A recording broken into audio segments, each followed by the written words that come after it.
Olá, crianças, tudo bem com vocês? Cortem as cabeças!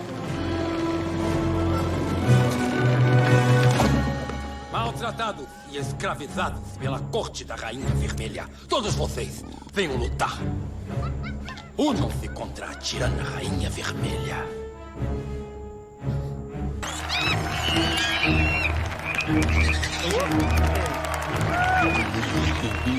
Soltem o pássaro fel-fel!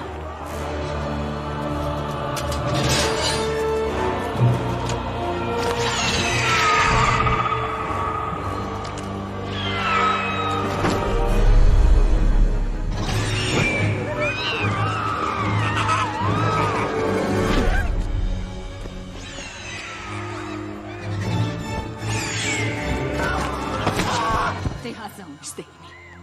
É muito melhor ser temida do que ser amada.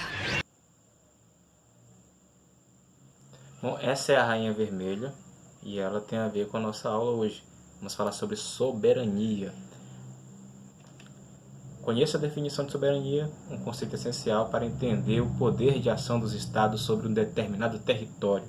Dessa vez eu trouxe pequenas partes dos textos, né, que estão lá no caderno de estudos de vocês, para ficar mais fácil, porque vocês não têm ele impresso aí, não querendo ficar trocando o celular, né, ou pegando do celular. Eu trouxe aqui algumas partes mais importantes. Então vamos lá. O que é soberania? O que ela tem a ver com o território? Aqui vocês têm uma imagem que representa o mapa do Brasil.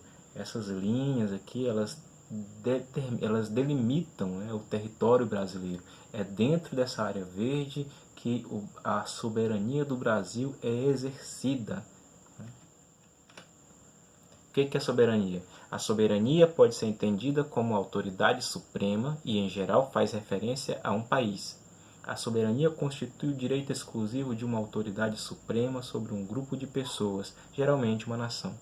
Em algumas ocasiões, a soberania é concedida a um indivíduo, como na monarquia, na qual o líder é chamado genericamente de soberano, que possui ação legítima no âmbito político e jurídico de uma sociedade. Aí, como eu estava dizendo, no caso aqui da Rainha Vermelha, ela era o quê? Ela era a soberana do País das Maravilhas. E perceba que o País das Maravilhas é o território, né? As pessoas que viviam lá, os seres que viviam lá, na verdade, né? Porque não é só pessoas, é o quê? É a nação que vivia no País das Maravilhas. Trazendo para cá, nós somos o quê? A nação que vive no território brasileiro. O que acontece? Que a Rainha Vermelha, ela é uma soberana monarca. O que é isso? Ela é uma rainha. A soberania dela é diferente da soberania que existe no Brasil. Por quê?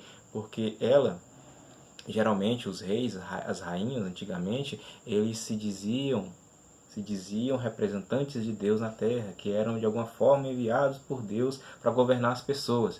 Então, eles exerciam poder tendo como fundamento Deus.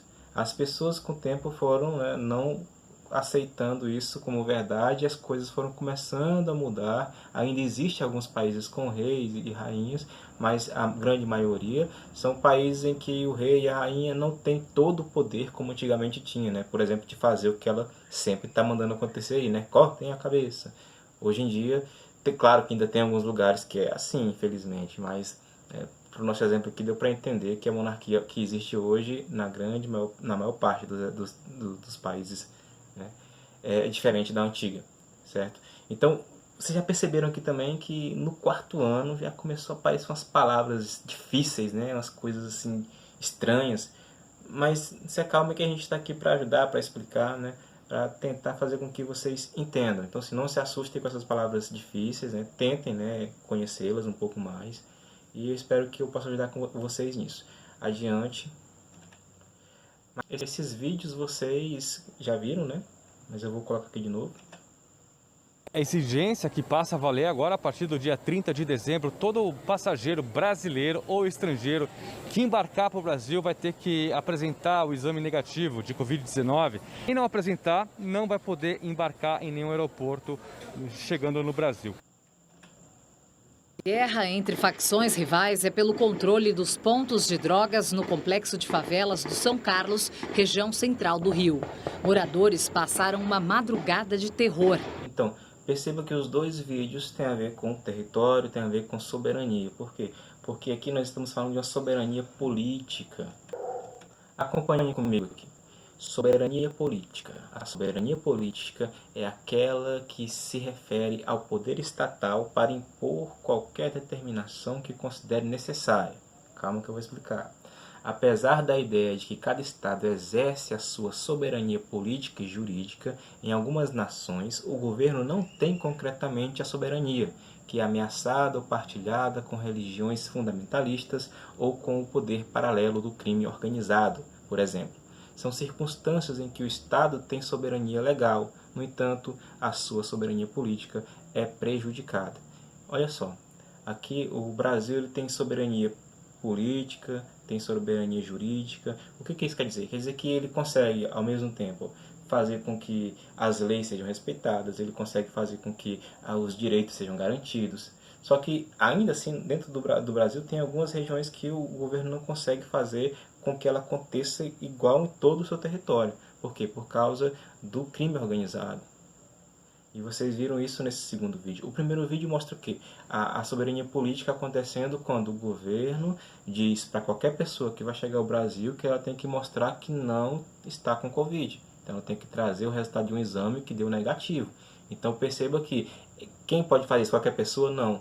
Nem qualquer pessoa que pode fazer isso de exigir que se dê um documento para você entrar no território. Quem faz isso é o governo, porque ele tem a legitimidade, ele tem esse poder, ele é reconhecido pela população para fazer isso.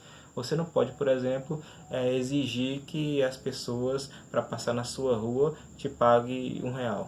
Você não pode fazer isso, porque você não é o governo, você não tem poder para isso. Agora, o governo, se ele quiser e tiver justificativa para isso, e respeitar as leis, ele pode fazer um trecho de alguma rua, cobrar por algum valor para que as pessoas passem por ali. É o que chamamos de pedágio. Adiante. Bom, essa imagem, assim como todas as outras imagens que eu trouxe aqui, elas têm sempre uma relação com soberania. Você já deve ter percebido que a Rainha Vermelha, ela representa o quê? Aquela soberania monárquica, né? Soberania da rainha que está acima de tudo e de todos. E vocês já viram que as histórias com esses tipos de personagens, né, o desfecho delas, né, nunca são bons para essas pessoas, né? Essa imagem aqui, ela representa o quê? Ela representa a soberania popular, ela representa as pessoas se unindo juntas ali, né, para conseguir que os desejos, as vontades delas sejam aceitas, né, de forma justa. Então observe que é a partir dessas pessoas que surge um documento muito importante para o Brasil e que funda a nossa nação, que diz como que a vida vai acontecer aqui de forma política, né? Que diz que a gente não vai ter um rei que faz o que quer em cima da gente, que a gente vai ter aqui um sistema de governo que a gente escolhe os representantes. Nós temos o quê? Uma Constituição Federal, e essa Constituição garante isso, que todo o poder emana do povo e deve ser exercido pelos governos respeitando as leis que tem nessa Constituição. Na Constituição, por exemplo, que diz que a educação é um direito seu. O fato de existir uma escola que você possa estudar sem pagar por isso diretamente ali, isso é um direito que está nessa Constituição. E eu estou aqui, as outras pessoas estão lá para fazer com que ele aconteça. A soberania popular. Um Estado em que impera a soberania popular é criado e sujeito à vontade das pessoas, que são a fonte de todo o poder político. É o princípio básico das democracias. Então, nós não vivemos numa monarquia em que um rei manda. Nós vivemos que numa democracia em que a cada 2 anos nós votamos ou para presidente, ou para prefeito, ou para governador, deputados, senadores, vereadores. Então, a gente escolhe essas pessoas para que elas, lá nos espaços que as decisões são tomadas, elas nos representem. Por isso que é importante a gente saber em quem que a gente vota, para saber se aquilo que a gente pensa, que a gente quer para o nosso país, está acontecendo. E o que é legal da democracia é que se aquelas pessoas que estão lá representando a gente começarem a fazer coisas erradas, o povo também tem o quê? Tem o direito de retirar aquelas pessoas, né, através de processos legais. Acompanhe aqui esse texto da Constituição. É o artigo 1º, que é o primeiro texto que aparece na Constituição, é esse aqui, ó. Artigo 1º. A República Federativa do Brasil formada pela união indissolúvel dos estados e municípios e do Distrito Federal, constitui-se em Estado democrático de direito e tem como fundamentos a soberania, a cidadania, a dignidade da pessoa humana, os valores sociais do trabalho e da livre iniciativa, o pluralismo político. Parágrafo único. Todo o poder emana do povo, que o exerce por meio de representantes eleitos diretamente nos termos desta Constituição. Ou seja, a Constituição é o que está aqui garantindo que a gente tem o direito de escolher as pessoas que representam a gente. E que o nosso território brasileiro, ele tem um poder que o governa, que impede que qualquer outra pessoa vinda de outro lugar chegue aqui e dizer pra gente como que a gente tem que viver. Não, nós temos uma soberania, temos aqui a Constituição cheia de leis, com as instituições que fazem a justiça, e aí nós temos aqui depois, temos as escolas, temos os hospitais, temos as Forças Armadas, temos temos uma série de instituições que servem para fazer com que a nossa soberania aconteça. Então era isso que eu queria mostrar. Agora vocês podem ficar pensando aí, vou voltar aqui para vocês verem as imagens. Aqui vocês podem ficar se perguntando quem é que representa uma soberania monárquica, quem representa uma soberania popular, essas imagens aqui. Converse aí com seus colegas, na sua casa, converse aí com os seus familiares. Um abraço para vocês e até a próxima.